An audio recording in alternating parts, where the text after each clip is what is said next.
President, what do you say to people who view that luxury jet as a personal gift to you? Why not leave it behind? You're ABC fake news, right? Why not? Only ABC. Well, a few of you would. Let me tell you, you should be embarrassed asking that question. They're giving us a free jet. I could say, no, don't give us. I want to pay you $1 billion or 400 million or whatever it is. Or I could say, thank you very much. You know?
There was an old golfer named Sam Snead. Did you ever hear of him? He won 82 tournaments. He was a great golfer. And he had a motto: when they give you a putt, you say, thank you very much. You pick up your ball and you walk to the next hole. A lot of people are stupid. They say, no, I insist on putting it. And then they putt it and they miss it. And their partner gets angry at them. You know what? Remember that, Sam Snead. When they give you a putt, you pick it up and you walk to the next hole and you say, thank you very much.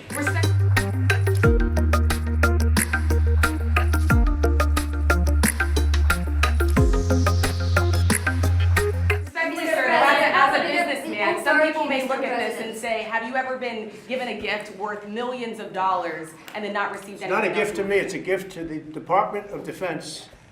And you should know better, because you've been embarrassed enough, and so has your network. Your network is a disaster. ABC is a disaster. Here is the bill. Bobby, come on over here. Now you're talking about trillions and trillions of dollars.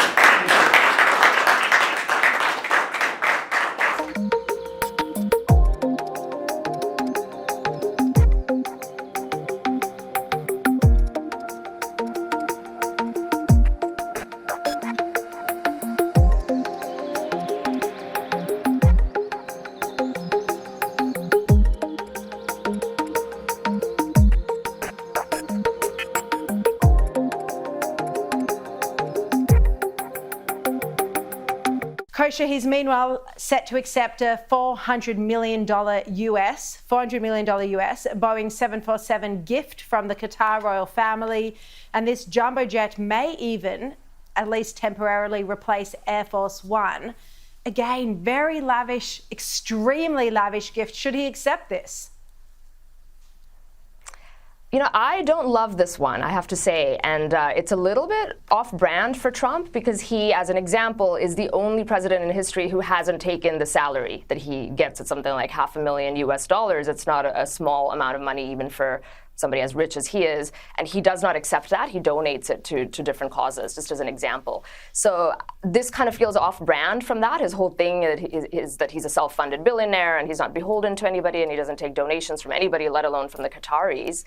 What they will say, the administration is saying, and the press secretary addressed this earlier today, is it's legal within whatever the rules are of accepting gifts. It's not going to him personally. It stays with the White House. It might be donated to his library later, so on and so forth. But it's not a great look. I think he's using it to show up the fact that the U.S. and Boeing have been very slow to get upgrades done on Air Force One, but all of that just doesn't make sense. And the idea of Air Force One being a Qatari plane is something that I don't think actually sits very well with even a lot of people on his base, to the extent that they're paying attention.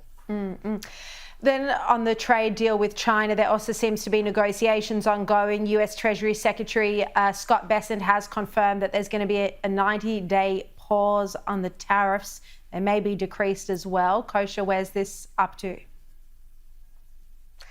So they've just finished 2 days of negotiations in Geneva. Supposedly, reportedly, they've reached agreement to a term sheet, so at least the outlines of a new deal. We don't know much more about the specifics. They're going to do a joint press conference tomorrow with senior officials from both the U.S. and China, where we'll get some more details, or so we expect. So I think it's in the right direction. At least the rhetoric that's coming out from both China and the U.S. seems to be positive, that they've reached some kind of alignment. They're finding common ground. Neither country, biggest trading partners in the world, want to live in a world where there's 150% plus tariffs. It doesn't make sense in the long term, but it was definitely a negotiating tactic to try and recalibrate the trade deficits, and it looks like some headway has been made, and we should learn more tomorrow. All right, and we'll update you on the show tomorrow. Kosha Garda, thanks so much.